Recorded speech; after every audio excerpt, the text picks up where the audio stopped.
to pay a tribute to my mom, who's right over there in the corner. Mom, stand up, do a dance.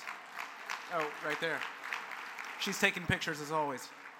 But, so I know I might look 16 years old, but I was actually born about 28 years ago. And, I was a healthy, happy baby boy. Never cried, never woke my mom up in the middle of the night until, one day some things changed. Do we have any mothers in the room? I see a show of hands. Who's had a sick child at some point? How's that feel? Give me some words. Terrible? Scared? What else? Well, I got sick. So my mom took me to a doctor, and they said, your child's got the flu. I continued urinating frequently, unquenchable thirst, and she took me to another doctor the next day who said, your son's got the flu. Fortunate for me, and I'll eat these words as I have for 28 years, my mother's a very stubborn lady. And the next day, after I'd lost 10 pounds in 2 days at the ripe age of 7 months old, she carried me, essentially dying in her arms, into the hospital, said, please fix my baby, please fix my baby. A 7-month-old had never been diagnosed with type 1 diabetes before. And so my mother went about, just pushing test after test after test until finally a doctor came back and said, ma'am, we have good news and we have bad news. The good news is your son's going to live. But the bad news is, based on his age of diagnosis and the current treatment and technology that's out there, he'll be lucky to live to 25, and if he does, he'll either have renal failure or be blind.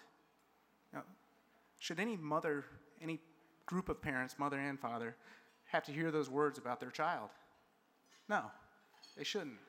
And a big thanks to JDRF and the work they've done over the past 28 years, because as you can see, I can still see. There are lights back there. Eloise is in the back of the room. And it's because of nights like this that this all happened. But there's a lot of work that goes on in between. We found out early on that exercise makes a difference. If I was exercising, if I was running around, checking my blood sugar was better. The insulin worked better. So how do you relay that to a kid that what you do today matters 25 years down the road?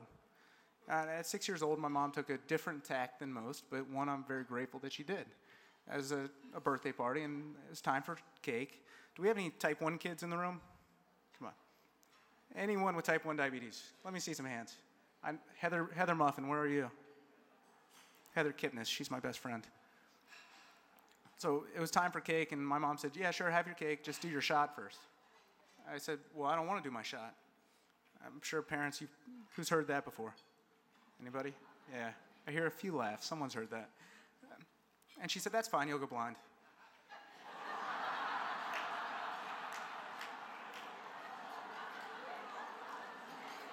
Huh? Even at 6 years old, I know what it means to see and to not see. We played peekaboo growing up. And she says, don't do your shot. Don't take care of yourself, you ungrateful. You'll be blind by the time you graduate college. And I begged and I begged and I begged, and finally I got my shot. And at 6 years old, I became the CEO of my own body, making the day-by-day steps necessary to ensure that I kept my eyesight. Now, so time went on, and I was very grateful about the fact that I got to check my blood sugar, that I got to do shots. And let me tell you, the insulins back then were nowhere near what we have today. None of the parents in this room today have to hear those words uttered to them that they uttered to my mother. Because with technology that's out there today, every kid in here will see, until they're 120 years old, whether they like it or not. Right?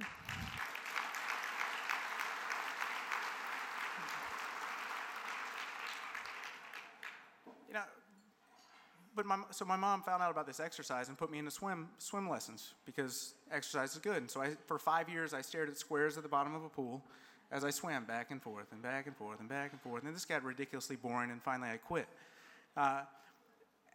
Why? Because I found a more entertaining form of sport to play, the bicycle. For most of the time, I'd been sheltered from the good foods in life. I hadn't got to enjoy them until around 12 years old. I found out what a Snickers bar tasted like. They pay me no money. I swear to God, I just loved a Snickers bar. But I didn't have the patience to wait 2 hours for my insulin to kick in back then. But if I rode my bike for 5 minutes, I had to eat a Snickers bar. If I rode for 10 minutes, I could eat another one. So I rode so I could eat.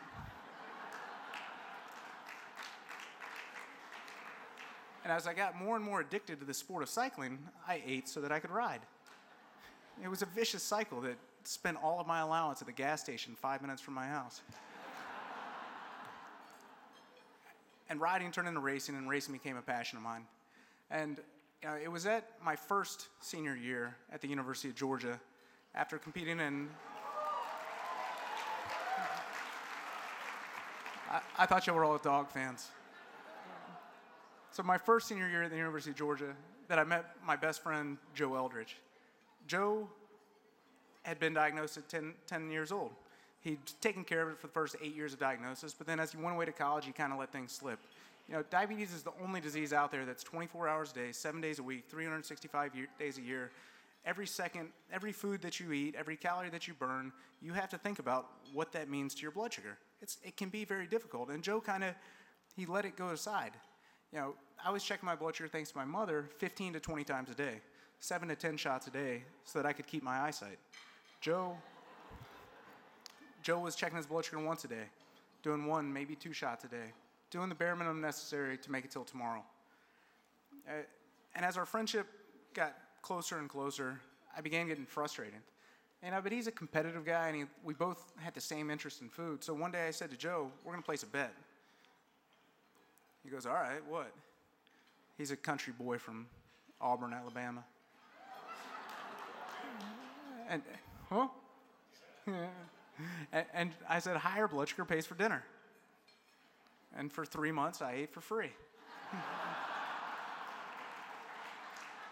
I'd had nothing but ramen noodles for 6 months before I met this guy, and now I was eating good. But as time went on, Joe got better and better and better. And one day he knocks on my door, and I said, he said, let's check, which is the first time he's ever said this in our friendship. And I say, all right. And I'm thinking, I've been set up or I've been set up. Sure enough, we check. My suspicions were confirmed he cheated. But how do you cheat in the diabetes game? He checked his blood sugar 4 times on the 2-hour car ride from Auburn to Athens. He did a shot an hour before he got to my door. That's how you cheat in the diabetes game. Right? And he won. And I dug the money out from under my couch, and I paid for dinner that night. His dinner, because I couldn't afford both of them.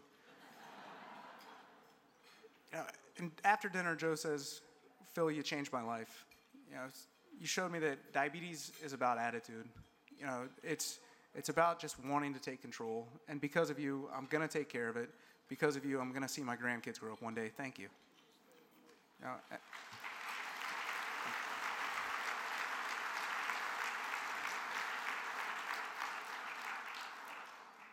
And at that point, my life changed.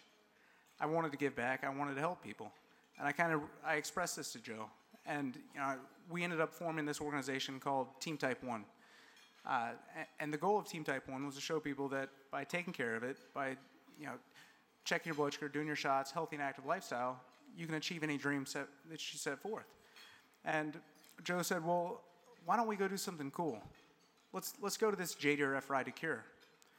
That's where I met my good friend John Hip. John, Mr. Gray Hair, come on, let's see it. John's a great guy. And so we do this 100-mile bike ride. And someone had heard this same story, and after the ride says, hey guys, what's your blood sugar? One of ours was 88, the others was 87. No real loser there, plus dinner was free, it didn't matter. And sometime that night, we're toasting an adult beverage after the 100-mile bike ride, and someone said, you guys should do something big with Team Type 1. Make it huge. Ride your bikes across America. We're both fresh graduates of college saying, heck no, that'd take forever. But race across America. And so at that point, on May 19th, 2006, we said, we're going to put a full team of Type 1 diabetics in the bike race across America. And we're going to win.